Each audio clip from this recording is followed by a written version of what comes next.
Rigopoulos. Thank you, Mr. Chairman. I would like to thank the organizers for inviting me to this exciting Congress. I have no conflicts of interest. And of course, we are not electrophysiologists but we need to think about the possible need for permanent pacemaker implantation after TAVI. And at first, we'd like to see a little bit of the anatomy of the aortic root, which the surgeons know very well. Well, the penetrating bundle of His emerges at the surface of the left ventricular outflow tract, exactly beneath the membranous septum. And this we should be aware of, because this is our landing zone with the TAVI valve. And the length of this membranous septum is approximately equal to the distance between the aortic annulus and the bundle of His. So, of course, we know that about 15% more or less of our patients will need a permanent pacemaker. And if we look at the TVT registry data, we see that although the number of implantations during hospitalization is slightly reducing until 2018, there is an increase in the number of patients who will need a pacemaker after discharge. Well, newer data of the same registry show that overall the need for a pacemaker is reduced, and this is until 2020, perhaps due to the awareness of the need for a permanent pacemaker implantation in the patients. And, but there are differences in centers which do not have anything to do with the volume of the procedures in each center. So if we look at the data from this registry, the PACE-TAVI registry, with 377 patients, we see that the more the patients are getting paced by the pacemaker, the more problems we have with cardiovascular death and hospitalization for heart failure in follow-up, and this is up to 5 years. And what is more, we see that patients with reduced ejection fraction before TAVI that will take a pacemaker, that have a pacemaker afterwards, will have less improvement in the LVEF after TAVI, while patients with normal EF might have a reduction in EF at 1 year. And this is, of course, seen also in the symptoms of the patients, with patients having more than 40% ventricular pacing, having more symptoms. And this is a meta-analysis which included more than 50,000 patients, and here we see also that mortality and rehospitalization is increased in patients receiving a pacemaker after TAVI, while there is no difference in stroke or endocarditis in comparison to the patients who will not need a pacemaker. So although not everyone agrees with that pacing is bad for our patients, we have these data and we should believe them. What are the most common conduction problems after TAVI? First, we have the left bundle branch block, which is in different studies from 5 to 65%. It slightly decreases with the use of modern prosthesis. Typically, we see that during the intervention and rarely after 30 days post-interventionally, and very often it is transient. But if we see it longer than 30 days, then we should call it permanent. And it is extremely likely that a patient with a new left bundle branch block will need a pacemaker if the patient has a right bundle branch block before the intervention.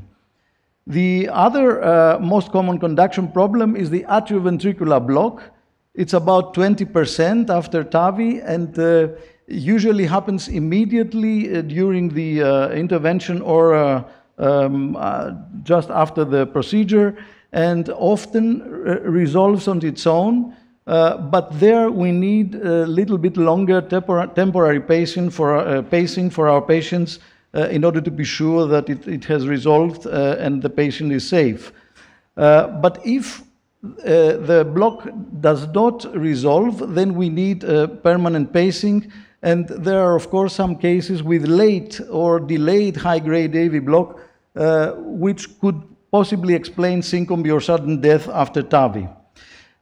What we must know is that the risk of a delayed high-grade AV block is in sinus rhythm patients if we have a persistent new LBBB or prolonged QRS or PR interval, and in atrial fibrillation patients if we have consistent constant bradycardia less than 50.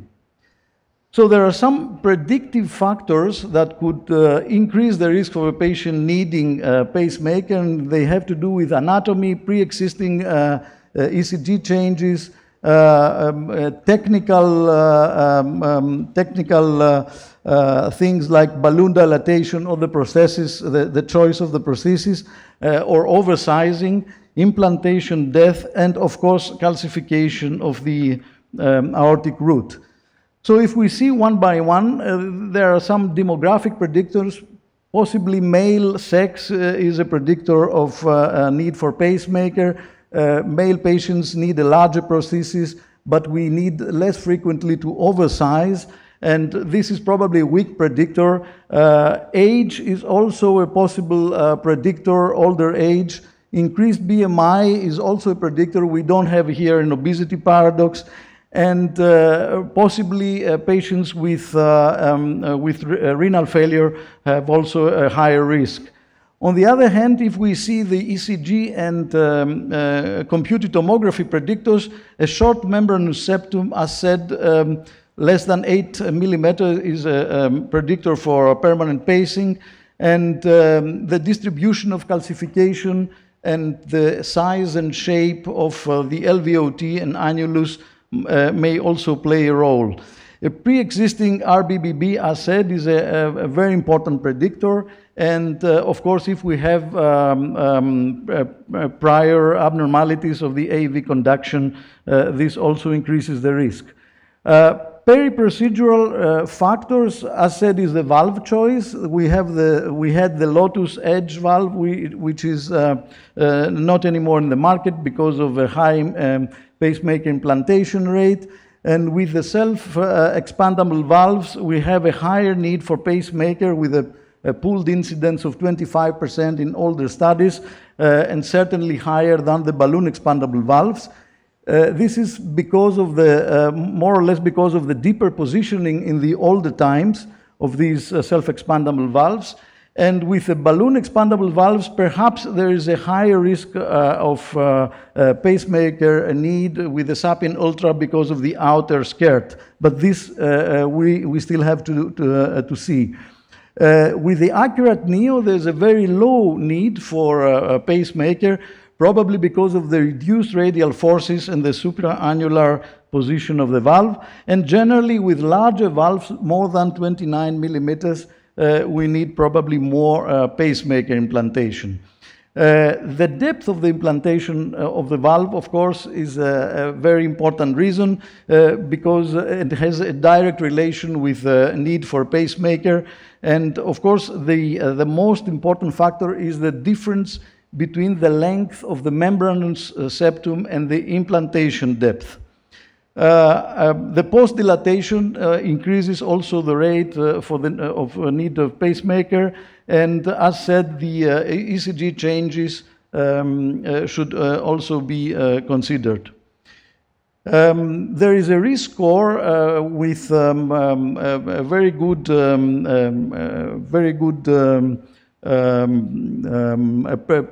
predictive accuracy, which involves the device landing zone calcification with a precise characterization of distribution of calcification in aortic valvular complex, the short membranous septum length, the pre-existing right bundle branch block, and the ventricular implantation depth of the prosthesis. And we see that this has a very good negative predictive value, this risk score. And of course, if we have all three or all four factors, then we have a very high need for permanent pacemakers. This should be validated in further studies.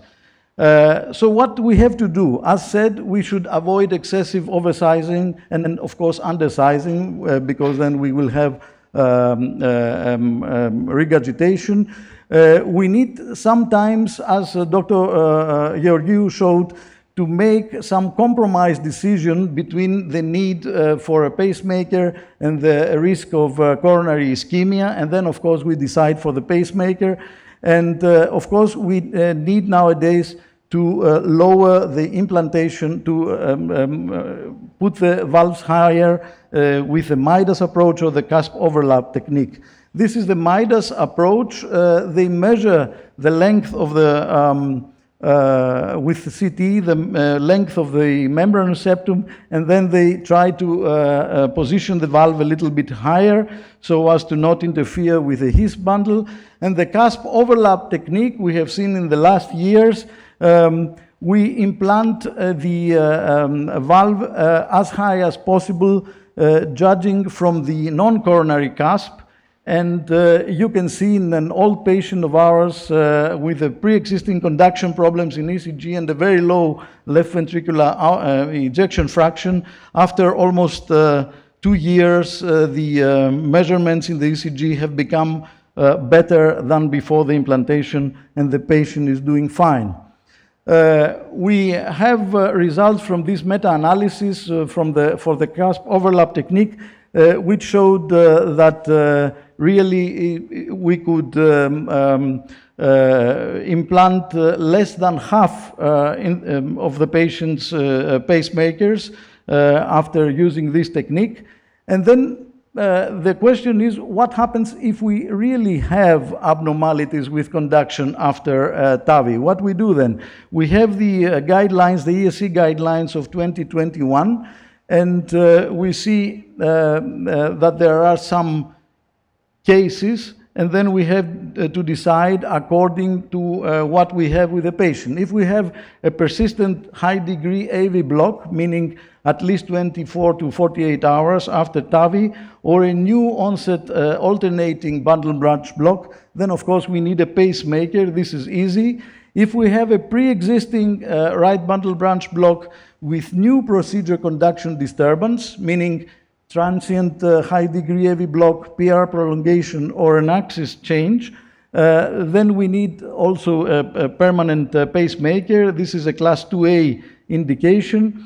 And now it begins to become a little bit difficult. If we have a persistent new left bundle branch block with QRS or PR prolongation, and no further prolongation in the first 2 days after the procedure, then we may monitor the patient with ambulatory ECG monitoring or perform an EPS to measure the HV interval.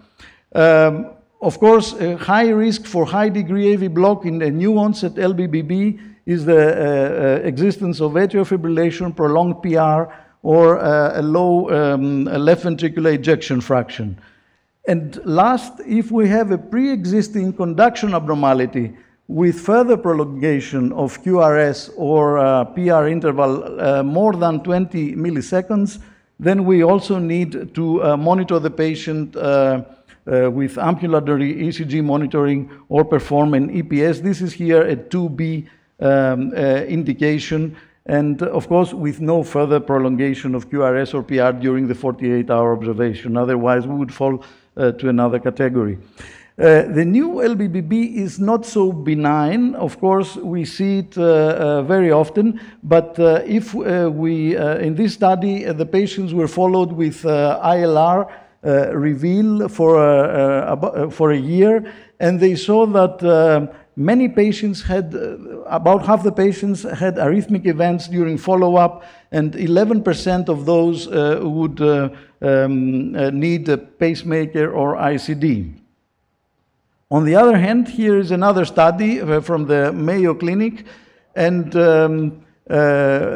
they showed that patients with a new LBBB needed a pacemaker, 14% needed a pacemaker because of progressive AV block in 30 days.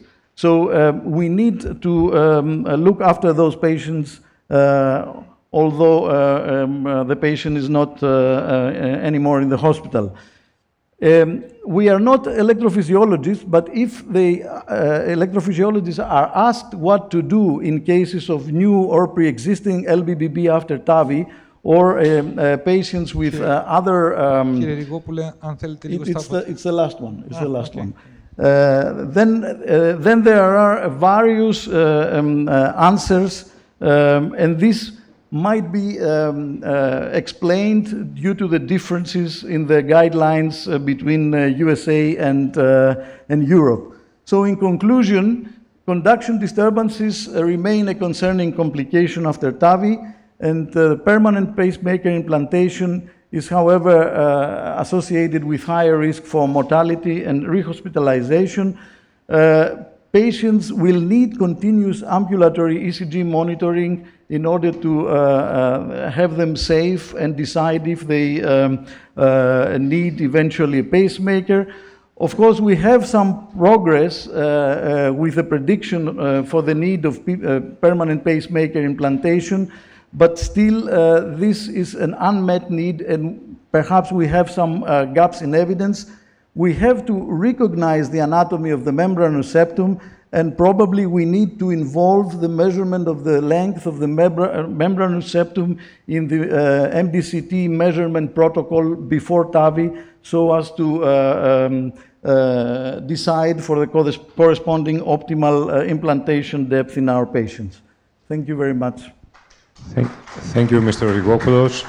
Unfortunately, we will have to proceed to the last